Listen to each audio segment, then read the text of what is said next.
Aberforth was never one to explain his decisions, nor did he go out of his way to appear heroic, but he had always remembered Albus's gentle admonition. Family was everything. As soon as he read the headlines about the downfall of Voldemort and saw Hagrid carrying a small, blanket-wrapped bundle away from the ruins of Godric's Hollow, Aberforth felt a twinge in his chest that he hadn't felt in decades. He found himself standing in front of Albus's desk at Hogwarts the next morning, leaning on his goat-headed walking stick as if he needed support to keep standing. He didn't ask. He demanded, "You're not leaving Lily and James's child with those muggles. I'll take him in." Albus Dumbledore had many reasons for choosing to place Harry with the Dursleys. Ancient blood wards, Aunt Petunia's reluctant link, a measure of safety unseen by the general wizarding world. But looking at his brother's fierce gaze, Albus also remembered the sins of their youth.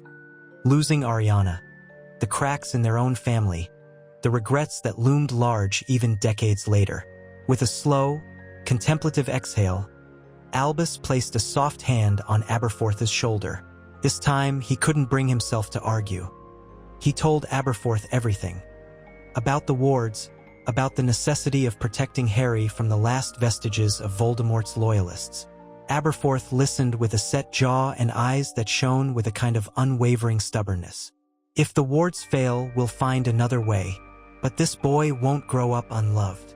And so, before the wizarding world could protest, before McGonagall could weigh in, and before Hagrid could properly say a tearful goodbye, Harry was carried in swaddling cloth through the side alley leading to the Hog's Head Inn.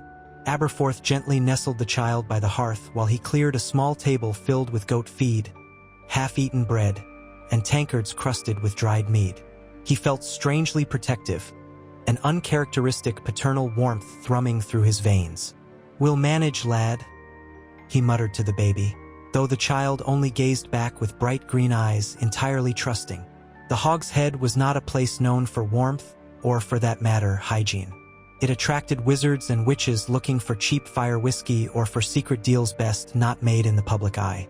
But over time, Aberforth found ways to carve out a half-decent living space for Harry. He converted an old storeroom in the back of the pub into a snug bedroom. It had a small window that looked out onto the slope of the mountains beyond Hogsmeade, letting in a flicker of natural light during the day. It was cluttered with battered trunks and boxes, but Aberforth cleared it out, layering a dusty old mattress with patchwork quilts, and he even charmed a crude mobile of farm animals to circle lazily above the crib. The place smelled faintly of goats and old mead, but Harry didn't seem to mind. From the moment he could toddle, the boy was enthralled by the goats that wandered in and out of the side yard. Their gentle bleats made him giggle, and Aberforth could never keep from smiling at that bright, carefree sound. Raising Harry was a mix of chaos and fierce love. More often than not, the Hog's Head would be half full of grizzled customers slurping from chipped cups, only to break into sudden, hushed whispers when they saw the scrawny boy with messy black hair dart out from behind the bar. As Harry grew, he made a habit of helping out, wiping tables with a rag, collecting empty glasses, and offering polite nods to the witches and wizards who passed through. The regulars came to know him, and they whispered stories. "That's the Potter boy," they'd say, careful not to say too much. Harry, for his part, was used to the attention, though he never understood why it was bestowed upon him with such awe. Aberforth tried to keep most details away from him until he was old enough to understand. The old barkeep might have been rough around the edges, but he saw no need to burden the boy with half-told truths and nightmares when his childhood had barely begun. Instead of being a caretaker by default, Aberforth became a surprisingly attentive guardian, albeit in his own gruff style. He taught Harry how to wrangle a goat, how to coax them to come with an offered handful of feed. Sometimes, in the early mornings before opening the bar, he'd let Harry sit on a milking stool and gently instruct him on how to milk old Gertie, the tamest of the goats. As the boy grew older, he learned to chop vegetables for hearty stew, help with minor cleaning spells, once Aberforth decided the boy had enough sense not to blow up the entire bar, and eventually, how to greet the suspicious travelers who peered in from the snowy streets of Hogsmeade. But for all his rough mannerisms, Aberforth never let the boy stray too close to real danger. If a Death Eater rumor circulated, or if suspicious cloaked figures were spotted, He'd send Harry away to hide upstairs or find an errand outside the premises. Albus's warnings still rang in his mind. Keep the boy safe, keep him hidden. The result was a young Harry, somewhat shy with strangers but bold with those he trusted. He learned quickly that the world was big, complicated, and not necessarily kind. He also learned that his name meant something, he just didn't know exactly what. It was obvious he was different from other wizarding children who sometimes passed through with their parents. He had no illusions of a typical upbringing. From the day he started walking, he found it natural to sweep floors, wash dishes, or move a bag of goat feed from one corner to another. He was, in short, a pub kid, and yet he was proud of it. Aberforth didn't shower him with praises, but the old man's curt nods of approval spoke volumes. Whenever Harry finished cleaning glasses or earned a polite tip from a friendly passerby, Aberforth's eyes would twinkle in that subtle way that reminded Harry of the reflection of flames in polished glass. That was enough for him to believe he was doing right. One day, when Harry was around 6, a tight-lipped woman with dark hair in a bun and a severe expression walked into the inn. She introduced herself as Minerva McGonagall. Harry observed from behind a stack of crates while Aberforth spoke in hushed tones. The woman occasionally cast a curious glance in Harry's direction, but Harry was used to that. People always looked at him like they were sizing up some puzzle. A few minutes later, Aberforth beckoned him over, and McGonagall knelt, trying to muster a kindly smile on her stern face. She asked him about his reading and writing, about his familiarity with magic, about whether he had shown any accidental magical outbursts. Harry answered honestly, albeit shyly. She looked between Aberforth and the boy, clearly debating something internally. Finally, she nodded and stood. "You'll be receiving a letter from Hogwarts when you turn 11, Harry, and I have no doubt you'll make a fine student." Over time, it came to pass that Albus Dumbledore himself would visit the Hog's Head from time to time under the guise of checking on his brother or ensuring the pub's licensing was in order. Mostly, Albus came to watch the curious child who had no idea of his fame. He'd ask Harry mild questions about his day, occasionally conjure a small confection for him, and then he'd fall silent. Harry sensed a deep well of sadness in Albus's smile, like the old wizard carried regrets that weighed heavy on him, yet he tried not to show it. Aberforth would stand behind the bar, arms folded, making no attempt to join in the conversation. There was a distance between the brothers that Harry could sense even if he couldn't explain it. Whenever Albus left, he'd place a hand on Harry's head and say, "I'm proud of you, my boy," but the words sounded tinged with guilt. The first time Harry asked about his parents was a day he found Aberforth rummaging through a trunk in the storeroom. He caught a glimpse of a photograph inside. A smiling couple, the man with unruly black hair and the woman with red hair and bright green eyes just like his. Aberforth froze, then quietly closed the trunk. He sighed, placing a hand on the boy's shoulder. "That's your mum and dad," he said in a voice so gentle that Harry almost didn't recognize it. With another sigh, he explained that they had died for him, that it was a tragedy, and that not even magic could bring them back. Harry had tears in his eyes, but he forced them away, trying to be strong. "I miss them, even though I can't remember them," he said softly. Aberforth could only nod. The next day, the trunk was gone from the storeroom, though Harry wished he could have seen the photograph just one more time to etch their faces into his mind. At around 8 years old, Harry began to perform accidental magic more frequently, like making broken glass reassemble itself when Aberforth dropped a tankard, or causing a goat to float across the yard when it wouldn't come in for feeding time. Instead of scolding him, Aberforth gave him bits of advice, showing him how to hold a wand, though he didn't have one of his own, how to focus on his breath if he felt power surging unexpectedly. It was a ramshackle education, but it filled Harry with confidence that he wasn't strange or cursed. He was simply a wizard, and that meant he had responsibilities. Aberforth never told him he was famous, never once uttered the words, "boy who lived." And so Harry learned magic in the same way he learned everything else in the Hog's Head, through trial, error, and the gentle, if gruff, guidance of Aberforth's watchful eye. By the time the Hogwarts letter finally came, Harry was a small but sinewy boy of 11. used to hefting crates of butterbeer and feeding goats that weighed more than he did. He read the letter over and over, excitement pulsing through him like an electric shock. Hogsmeade was practically next door to Hogwarts. He'd always gazed at the castle's silhouette in the distance, perched like a grand fortress above the lake. Aberforth nodded approvingly, though Harry could see the tinge of regret in the old man's eyes at the thought of parting with him. "Best get your supplies," he said, flipping the letter around to check the list of required items. "I'll take you to Diagon Alley next week." That trip was a revelation for Harry.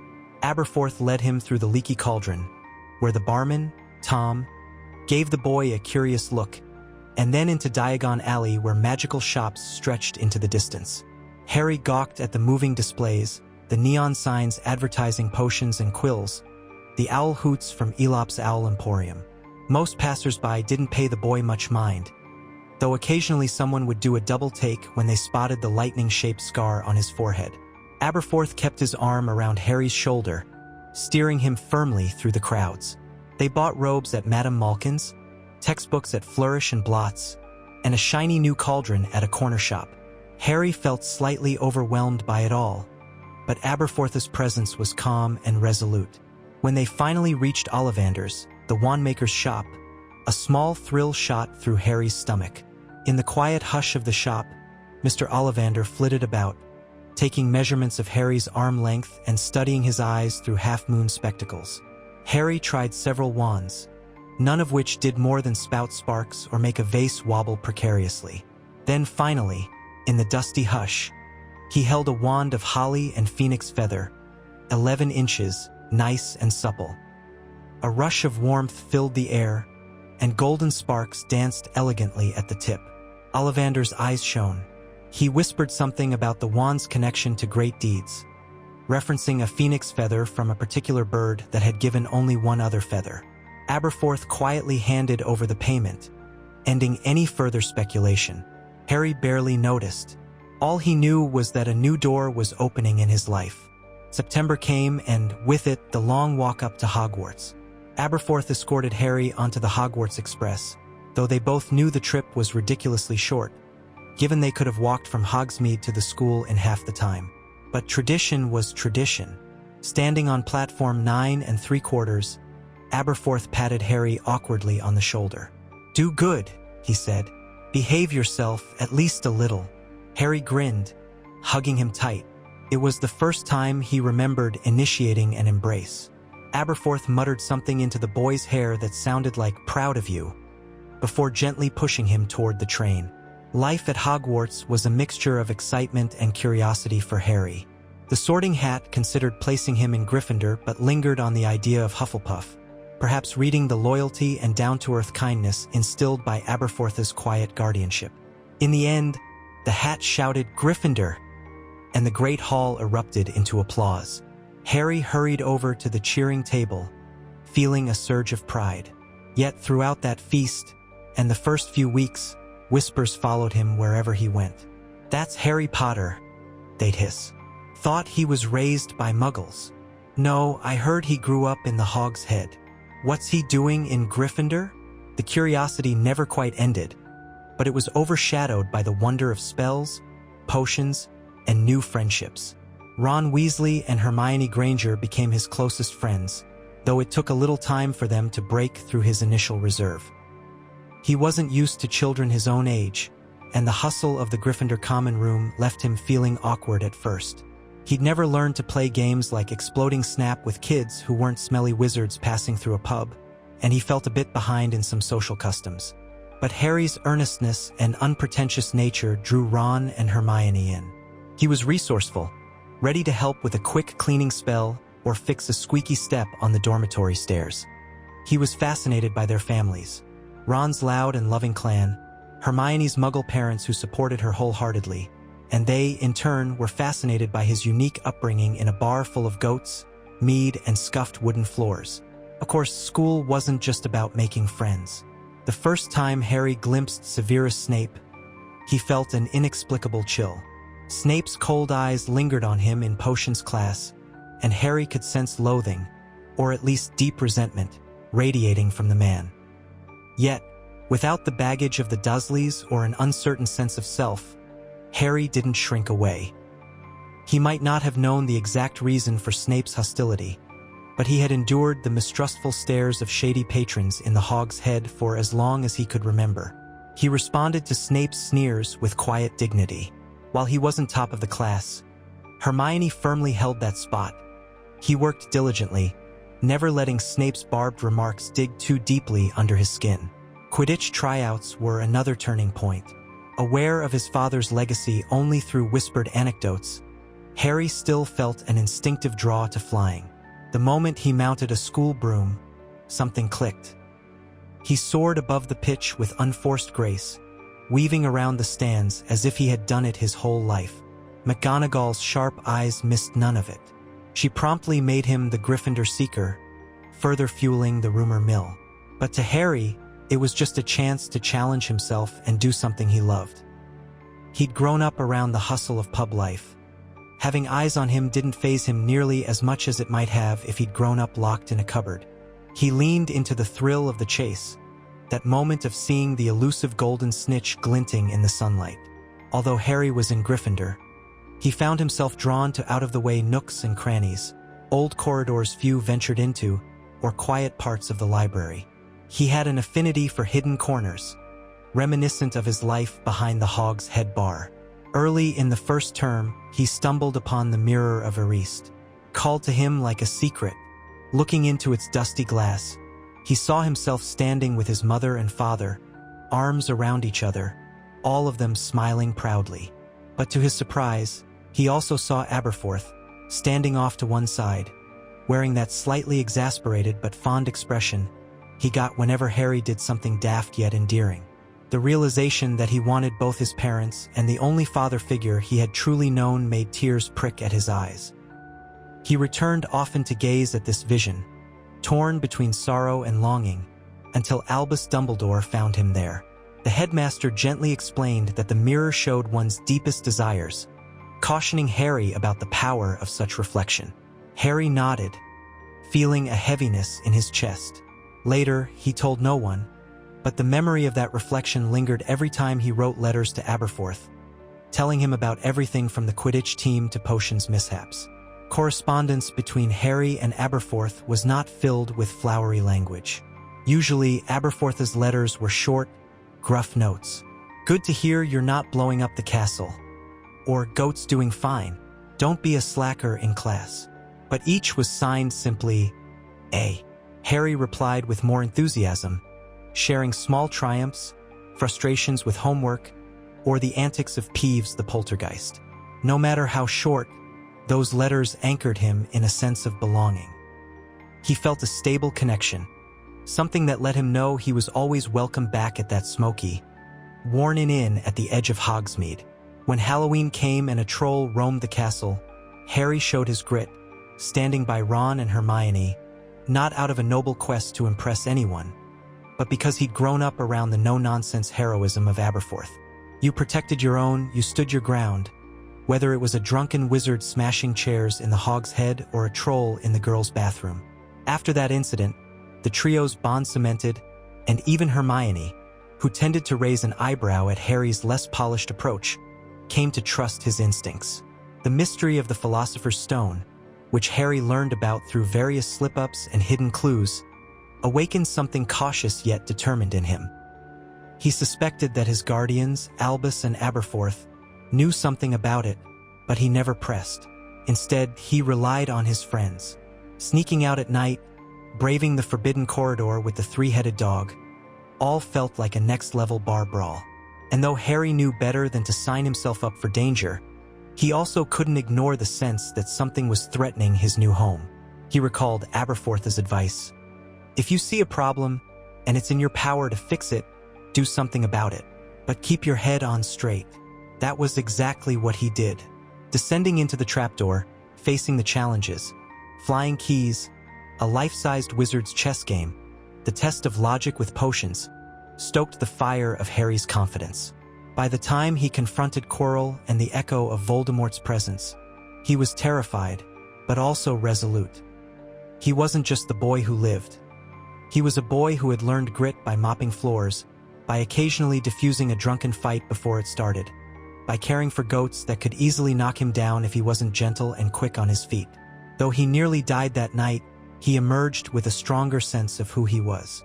And in the hospital wing afterward, Aberforth was there, leaning heavily on his goat-topped staff, face twisted with anger and concern. He mumbled something about incompetent staff letting a boy face mortal danger. But the moment Harry was awake enough to talk, all Aberforth said was, "You did good, lad." Harry nodded, half ashamed that he'd broken about 100 school rules. That summer, instead of returning to a joyless suburban home with bitter relatives, Harry hopped off the Hogwarts Express and walked with Aberforth straight back to the Hog's Head. The goats bleated a greeting, and Harry felt a wash of comfort. Nothing had changed. The bar still smelled of old mead, the tables still wobbled, and curious customers still cast glances at him. But now he returned a confident grin, no longer uncertain of his place in the world.